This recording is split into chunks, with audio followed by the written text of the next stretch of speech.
students, how are you? Welcome to standard 7th revision video chapter number 15 अध्यापक के नाम पत्र और चैप्टर नंबर 16 जैसी तासीर वैसी खुराक। तो सबसे पहले हम देखेंगे चैप्टर नंबर 15 का रिवीजन अध्यापक के नाम पत्र, जिनके लेखक है अब्राहम लिंकन। उनका जन्म 1809 में हुआ।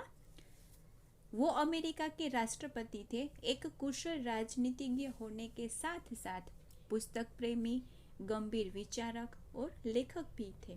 उनका जन्म 12 फरवरी 1809 में एक ऐसे परिवार में हुआ जिसके पास रहने को न अच्छा घर था और न ही बच्चों को शिक्षा प्राप्त कराने का कोई साधन। उन्होंने देश को सदा के लिए दो भागों में बंटने से बचाया और भयंकर रूप में अमानवीय गुलाम प्रथा से भी देश को मुक्ति दिलाई।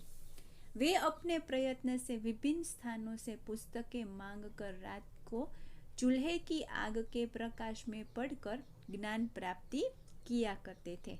उनका निधन 15 अप्रैल 1865 में हुआ। तो चलो आओ देखें अध्यापक के नाम पत्र, उसके द्वारा वो हमें क्या कहना चाहते हैं। पत्र शैली में लिखा गया यह पाठ बहुत ही प्रेरणादायक है। इसमें अमेरिकी राष्ट्रपति अब्राहम लिंकन ने अपने पुत्र के अध्यापक को एक पत्र लिखा, जिसमें अध्यापक के द्वारा किसी विद्यार्थी को ईमानदार, विवेकशील, परिश्रमी, धैर्यवान, आत्मनिर्भर बनाने के साथ साथ अपने विचार स्वयं बनाने पर बल दिया, ताकि उसको अपने आप पर पूरा विश्वास हो। अमेरिका के मशहूर राष्ट्रपति अब्राहम लिंकन ने अपने बेटे के हेडमास्टर यानी कि प्रिंसिपल को एक चिट्ठी लिखी थी। बरसों बाद भी एक पिता की सलाह आज उतनी खरी है जितनी कल थी। चिट्ठी कुछ इस तरह थी। उसे बहुत कुछ सीखना है। मैं जानता हूँ कि इंसान ईमानदार और सच्चे नहीं होते, लेकिन हो सके तो उसे किताबों के जादू के बारे में सिखाइए। लिंकन जी क्या कहते हैं उनके हेडमास्टर को कि अभी मेरे बेटे को बहुत कुछ सिखाना बाकी है। मैं जानता हूँ कि सभी इंसान एक जैसे सच्चे और ईमानदार नहीं होते, लेकिन हो सके उतना उसे किताबों का जादू सिखाइए। इसके अलावा हो सके तो उसे चीज़ों के बारे में सोचने का वक्त भी दीजिए, ताकि पंछियों के आसमान में उड़ान भरे, मधुमक्खियों के धूप में थिरकने और हरे भरे पहाड़ों पर फूल के खिलने के रहस्यों पर सोच सके। उसको किताबी ज्ञान के साथ साथ प्रकृति का जो सौंदर्य बिखरा हुआ है उसका भी आप परिचय करवाइए, ताकि वो खुले आसमान में उड़ान भर सके। स्कूल में उसे सिखाइए कि धोखा देने से असफल होना अच्छी बात है। एकदम सही बात है कि हमें कोई भी काम करना हो तो हमें किसी को धोखा देना नहीं चाहिए। उससे अच्छा है कि हम उस काम में असफलता प्राप्त करें। भले ही दुनिया में उसके विचारों को गलत बताए, लेकिन वह अपनी सोच पर भरोसा रखना सीखे। सही बात है। कई बार ऐसा होता है कि कई लोग हमें बहुत ही गलत साबित करने की कोशिश में पड़े होते हैं, लेकिन हमें अपनी सोच पर भरोसा होना चाहिए कि लोग भले हमें झूठा साबित करें, गलत साबित करें, लेकिन मुझे अपनी सोच पर पूरा भरोसा है। उसे विनम्रता के साथ साथ सख्त इंसानों के साथ सख्ती करना सिखाइए। उसे इतनी ताकत दीजिए कि वह हर लकीर का फकीर होकर भीड़ के साथ न चल पड़े। अब्राहम जी उसके बेटे के हेडमास्टर को बता रहे हैं कि आप अपनी स्कूल की शिक्षा के द्वारा मेरे बेटे को और साथ साथ सभी को ऐसा सिखाइए कि जो हमारे साथ विनम्रता से पेश आते हैं उनके साथ विनम्रता से पेश आओ, और जो हमारे साथ सख्ती से पेश आए उसके साथ भी हमें सख्ती बरतनी है। कितनी भी फकीरों की भीड़ क्यों ना हो, लेकिन उस भीड़ के साथ साथ हमें भी नहीं चल पड़ना है। उसे सिखाइए कि वह सबकी बात सुने, लेकिन उन्हें सच की कसौटी पर कसे और केवल सही चीज़ों को ही मंजूर करे। अब्राहम लिंकन जी बता रहे हैं कि उन्हें सच की कसौटी पर कसने के लिए आप तैयार करो, लेकिन सही गलत क्या है वो अपने आप ही वो मंजूर कर सके, स्वीकार कर सके कि भाई सच क्या है। उसे सिखाइए कि दुखों में हंसा जाता है, कि आंसू अगर बहे तो उसमें कोई शर्म नहीं है। अब्राहम जी कहते हैं कि हमारे ऊपर कितना भी दुख क्यों न आ जाए, लेकिन हमें दुख में भी हंसते रहना है। कोई बात नहीं, अगर आंसू आ जाते हैं तो उसमें कोई शर्म की बात नहीं है। उसे सिखाइए कि सनकी लोगों को झिड़क दे और मीठी मीठी बातों से सावधान रहे।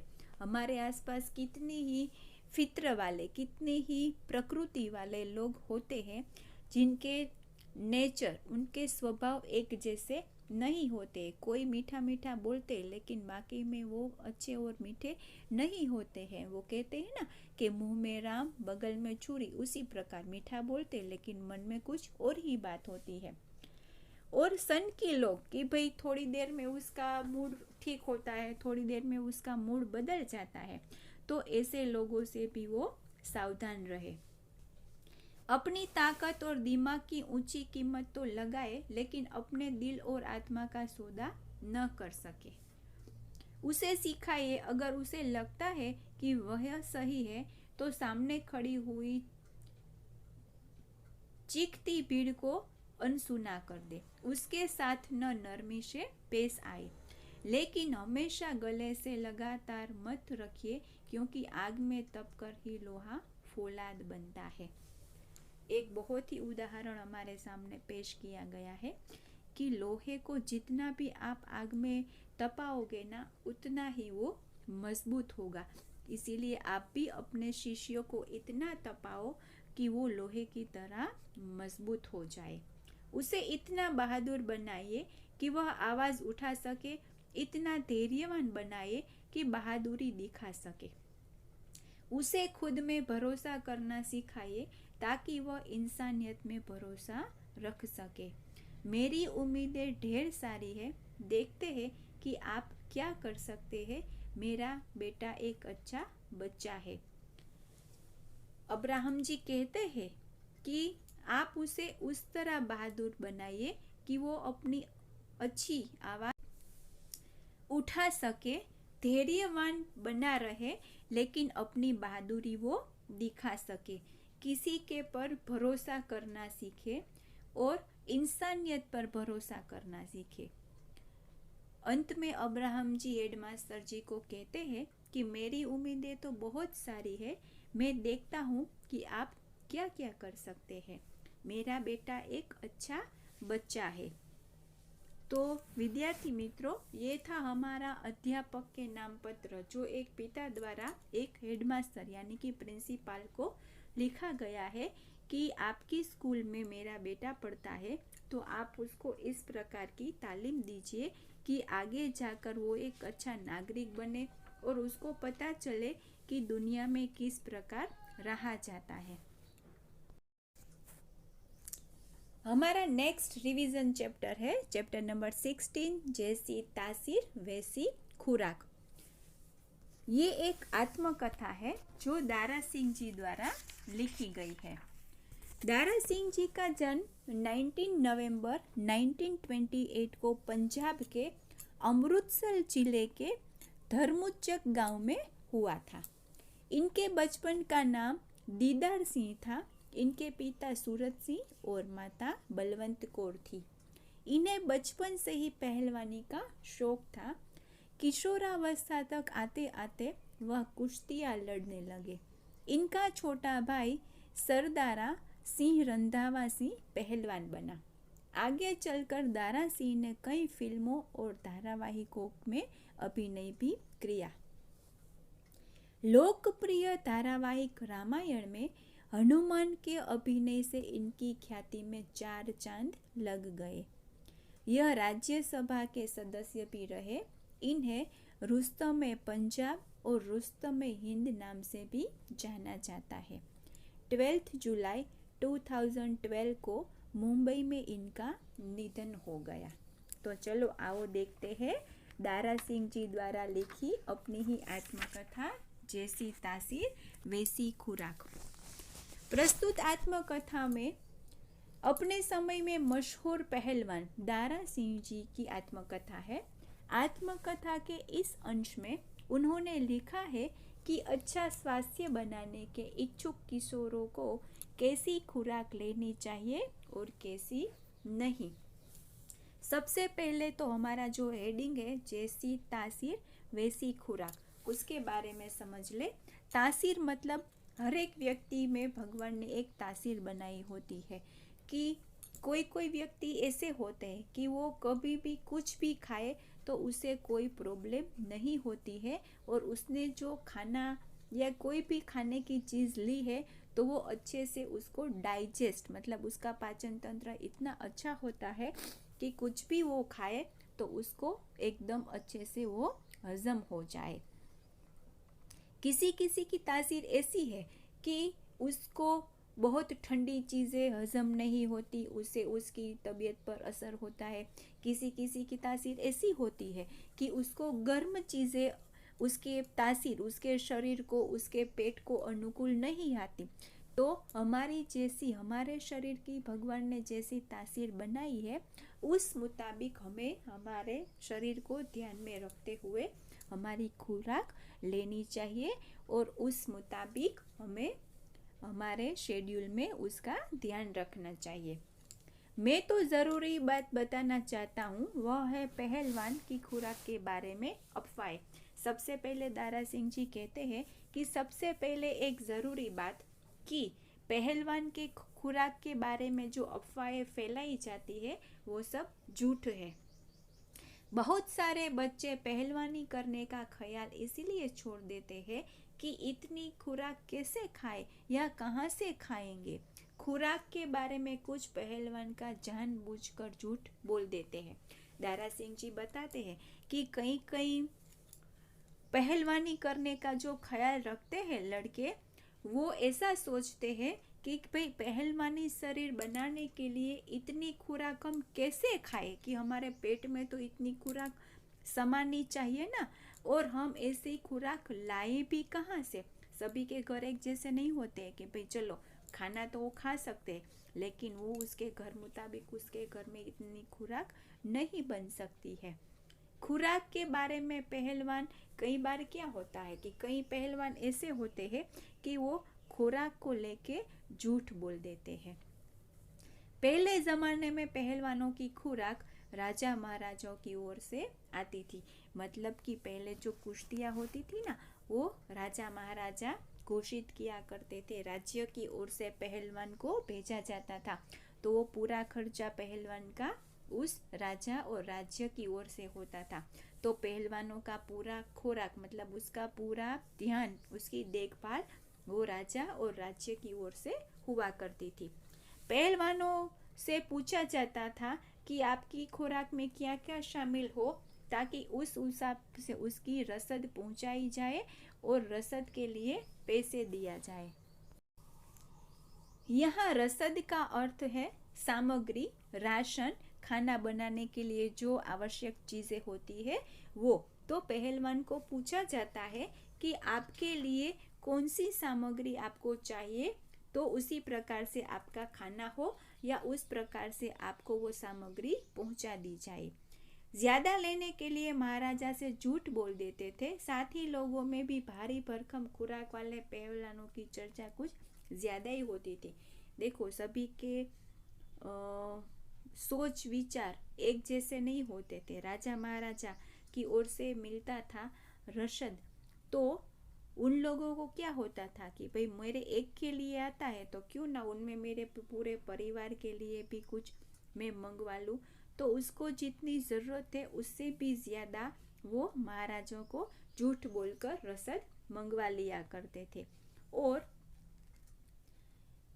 भारी भरकम खुराक वाले पहलवानों की कुछ ज़्यादा ही चर्चा होने लगी कि भाई आप जितना खाना खा सकते हो उससे ज़्यादा यानी कि 2-3 जने खाए उतना खाना आप मंगवाओगे तो चर्चा तो होने वाली ही है।